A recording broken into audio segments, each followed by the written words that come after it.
আপনি যদি ভবিষ্যতে চিতাদিনানসা অর্থাৎ লাল পাসপোর্টের জন্য আবেদন করতে চান, তাহলে এই ৩টি ভুল আপনাকে অবশ্যই এড়িয়ে চলতে হবে।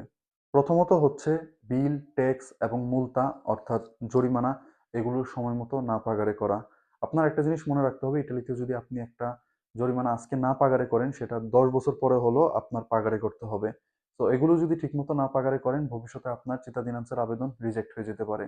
দ্বিতীয়ত হচ্ছে দেনুনচা অর্থাৎ পুলিশ কেস। আপনার নামে যদি কোনো পুলিশ কেস থাকে, সেটা আজকে আপনাকে কোনো সমস্যা না করলেও যে সময় আপনি চিতাদিনানসার জন্য আবেদন করবেন, তখন সেটা অনেক বড় সমস্যা হয়ে দাঁড়াবে।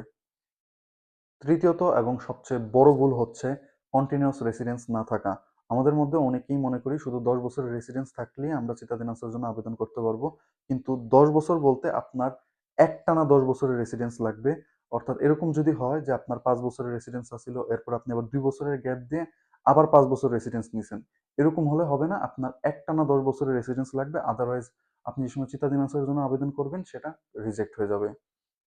সো আজকে আমরা যা শিখলাম সেটা হচ্ছে, ইতালিতে শুধু ১০ বছরের রেসিডেন্স নিয়ে থাকলেই আপনি চিতাদিনানসার জন্য আবেদন করতে পারবেন না।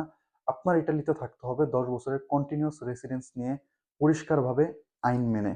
তো আজকে থেকেই সবকিছু ঠিকমতো করা শুরু করে দিন, কারণ মনে রাখবেন আপনার আজকের ভুল কালকের স্বপ্নটা ভেঙে দিতে পারে।